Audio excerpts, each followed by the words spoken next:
As far as getting pissed at Brynjar, everyone was pissed at Brynjar at times. Everyone wanted to, you know, cuss this guy out. Hef ég verið brjálaður út í Brynjar? Bara mjög oft. I remember one time, I guess I stepped out of bounds, but I didn't. I didn't step out of bounds, and Brynjar blew the whistle, you know, other team's ball, and I was like, Brynjar, that's bullshit. And he was like, oh, that's bullshit. And he never makes us run, okay? So he goes, Chris, come over here, everyone else on the baseline. And he makes the team run for like, I'm not even joking when I say 20 minutes, guys are just on the floor, like afterwards, like looking at me, just furious, just looking at me. And I was like, yeah, I'm not gonna say anything else to Brynjar. Hann tók svona taktík í svona 2 vikur að benda á svona annan gaur og segja að hann væri miklu betri en ég alltaf eftir aðeins bara þessi gæi, hann að taka fram með þetta en hvað, þetta leiði þessum gæi að taka fram með þér og ég fór heim bókstaflega í 2 vikur gjörsamlega bara brjálaður í alvöru og ég líka sko þannig skapgerð sko að sem Brynjar veit alveg að ég alveg pínu trilltur svona í skapinu sko, keppnisskapinu. Og gast oft mjög hörð orðaskipti við Brynjar á æfingu, alveg bara brjálaður.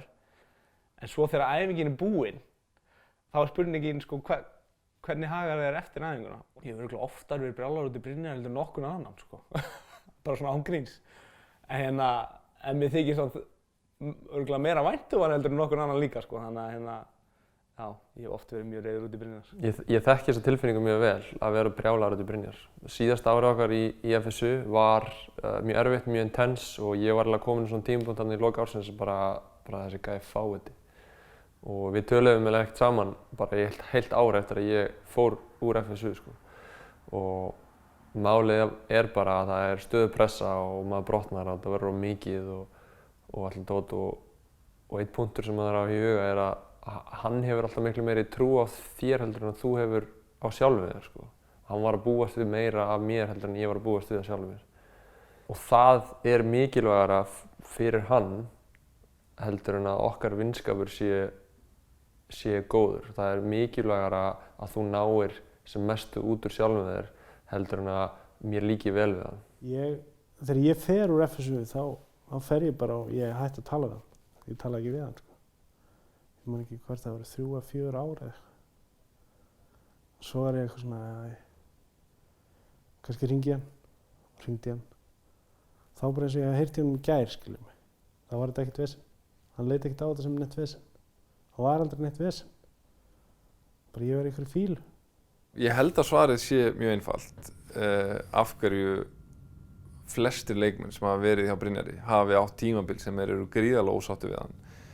Og það er gríðarlegur metnaður í báðar áttir, það er að segja hjá Brynjar sem þjálfara og hjá viðkomandi sem leikmanni sem gera verkum að, svo ég fá að tala hræðilega íslensku, þeir hafa fjárfest gríðarlegum tilfinningum leikmennir í þetta af því að metnaðurinn er svo mikill.